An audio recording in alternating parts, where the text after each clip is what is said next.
All right, good morning, everyone. I'm Jan Erickson from Stepping Aside, and welcome to Somewhat Daily Tarot and Rune for the 18th day of October, 2018. Let me take a drink here so I don't cough myself silly like I started to do yesterday. Well, it is a 10 or a 1 day, I should say. 18 reduces to 9. 8 and 1 is 9. Added to the 10, that's a 1. So that's 10. That brings it down to 1. So we're in a 1 day. And so it's about new beginnings. Yesterday was a 9, so that was completion. Well, if you haven't been here before, welcome. If you're coming back, welcome back. Nice to see everybody.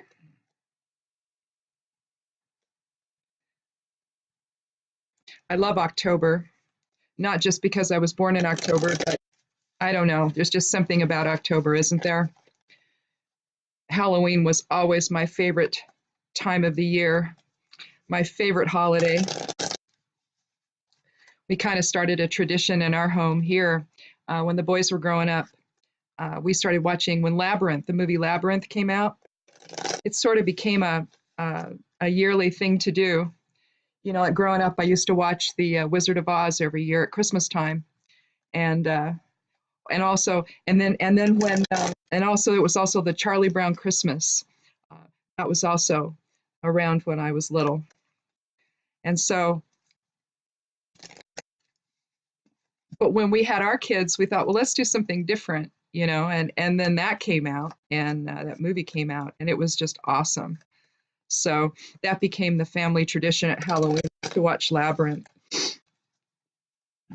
My husband and I still do it.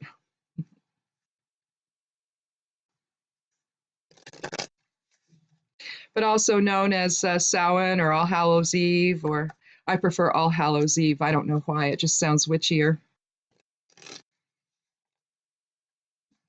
But it's a time when the veil is at its thinnest. Well, it's also thin at the other time of the year as well. But we like to think of this as the time when we greet ancestors from that have long passed, and the veil is thin so we can reach out to them and they can reach out to us.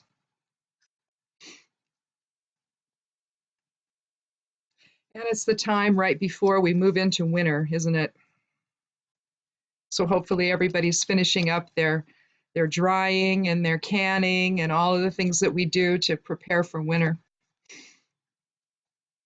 I still haven't been out to my garden to do any cleanup, but my husband's been cutting the pumpkins off the vines, and I guess we have a bunch of them. So the birds will be happy this year. We give them to the birds. We just cut them open and let the birds have them. The chickens get some of them, and then the wild birds get them as well. So, okay, I think we've shuffled enough. So I'm going to count 13 and see what we have for today.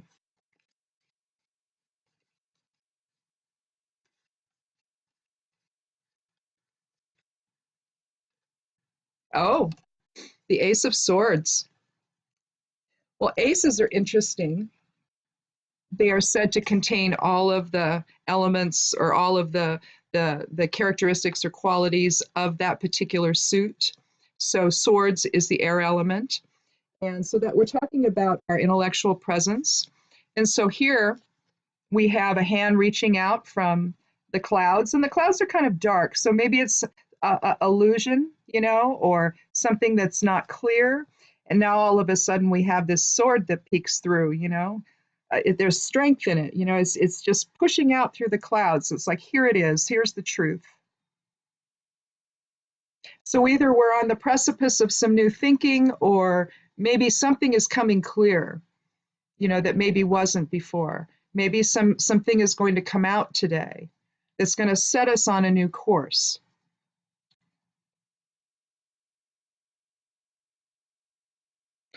I love the strength of the aces, and it doesn't matter what deck it's in. You know, this is the Rider Waite that I'm using for this, you know, for this reading. But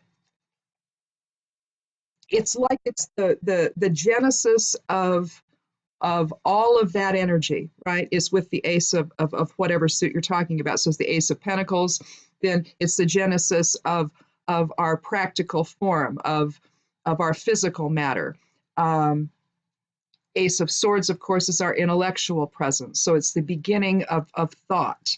And everything actually is manifested thought. So to me, the Ace of Swords is the ultimate, really. But the Ace of Cups would be the beginning of emotional presence.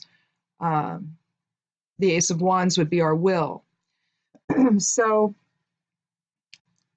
but you're also talking, when you're talking about swords, you're talking about balance. And given that it's the ace, then you're talking about an overall spiritual balance to things.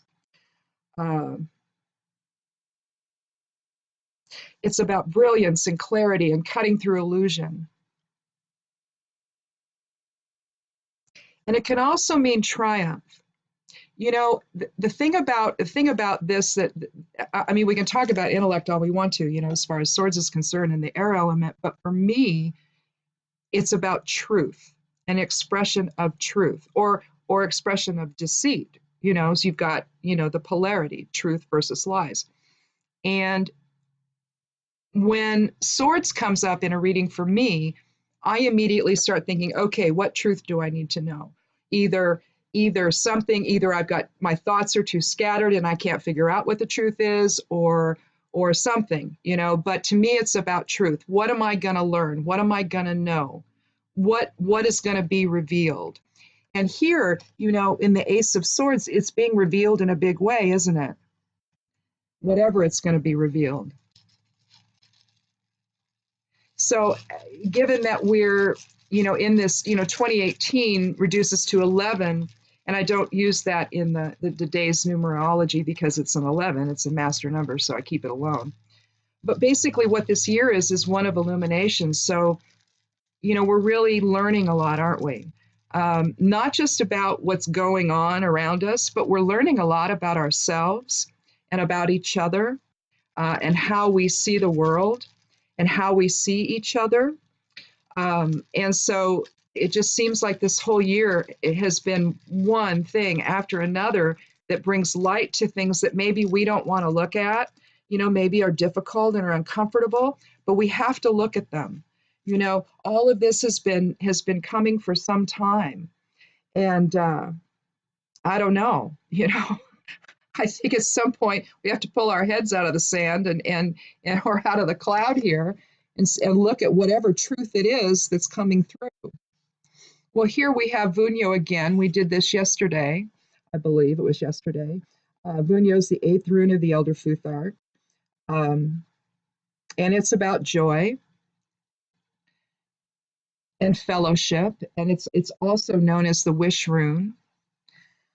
But to me, also being the 8th rune, that's also bringing strength into play and harmony and balance. And so it's like, how do we achieve that with others? How do we it's the need to be with like-minded people, or the desire to be with like-minded people. It can be about empathy and fellowship. We're kind of on this path of division right now.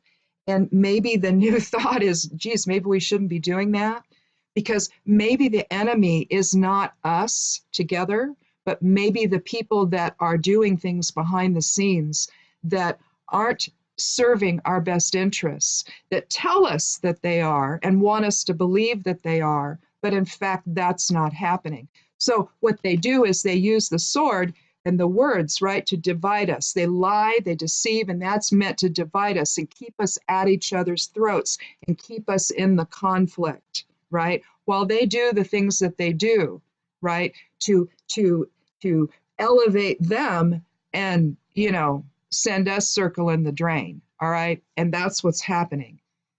Anytime you have somebody who stands up and divides people, the way that's currently happening, that's a problem, folks. You need to immediately, the red flags need to go up, and you need to pay very, very close attention and ask yourself, how does this person benefit from dividing all of us?